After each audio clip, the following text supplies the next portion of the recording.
Everybody, welcome to California Bountiful. I'm your host, Tracy Sellers. Recently we were able to visit one of the oldest organic farms here in California. It's called Full Belly Farm, and around there they use words like family, friends, community. And because of those words, they're hoping to create a fresh dialogue when it comes to food and farming here in California.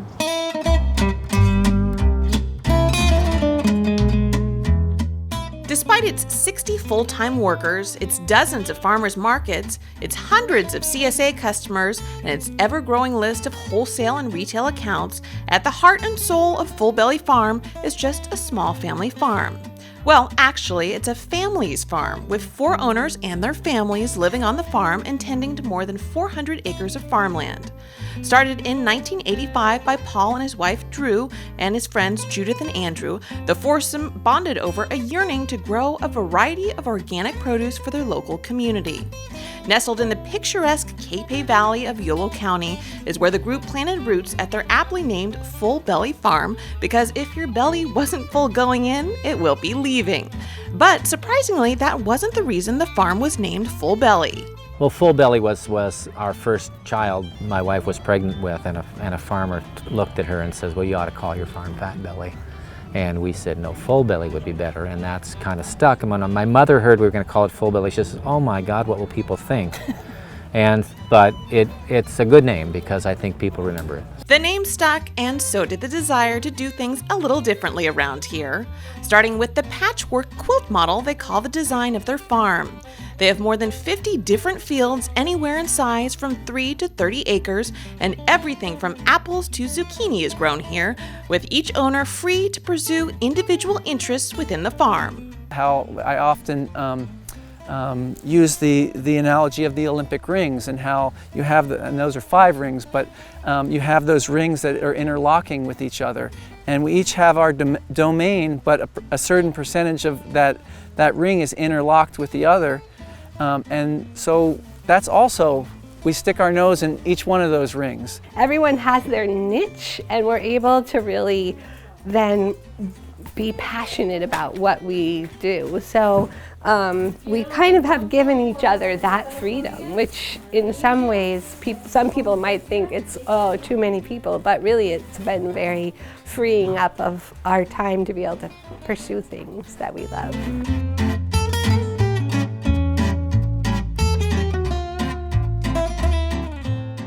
You ready? Yes, they're ready. A little box of chard here. It is like any relationship, you have to want to make it work. The farm has become bigger than any of us.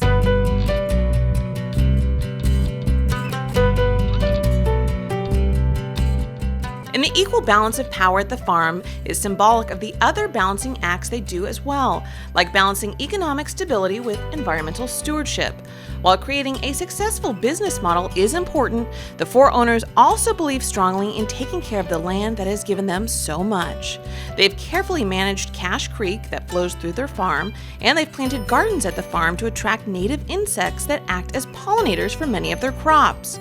The farm even has several solar panels that produce enough electricity to offset the energy use of their coolers and irrigation systems.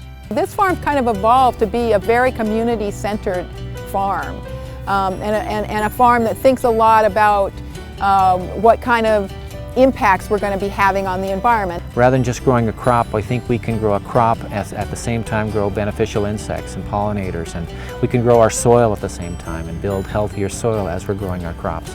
So we're trying to be a really multi-dimensional farm.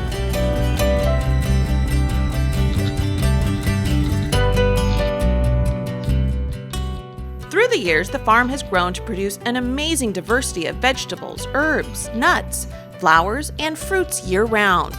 It also has a flock of chickens, a herd of sheep, and several cows. The crops are sold weekly at farmers markets, to restaurants, stores, and wholesale accounts, as well as through their community-supported agriculture program.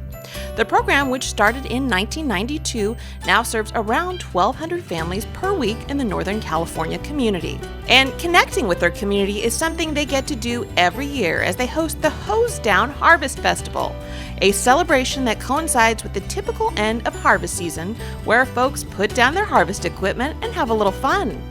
And the farmers at Full Belly also hope that it's a way to introduce the urban public to the world of farming through workshops, crafts, tours of nearby farms, and oh yeah, a whole lot of food and music too.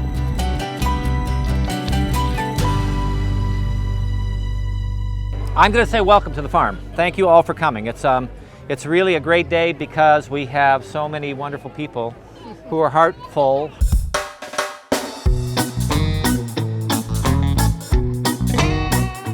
So we formed the business a little differently than most farms. We knew it was going to be diverse, and we knew we had to have a lot of expertise to pull it all off. Our family comes every year.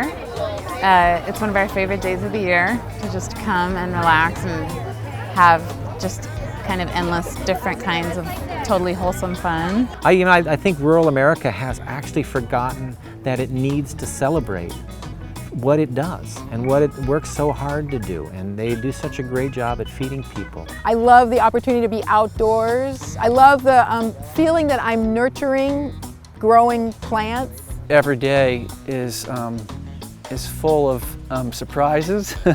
Every day, there are no 2 days that are ever the same. One of the biggest joys of farming here is that I believe in what I do every single day. Come out the door of my house right there and I go, gosh, I totally feel good and I believe in what I'm doing. I believe in my work, even if it's long, long hours and hot days, you can still go home feeling like, wow, that was a day that was really well spent.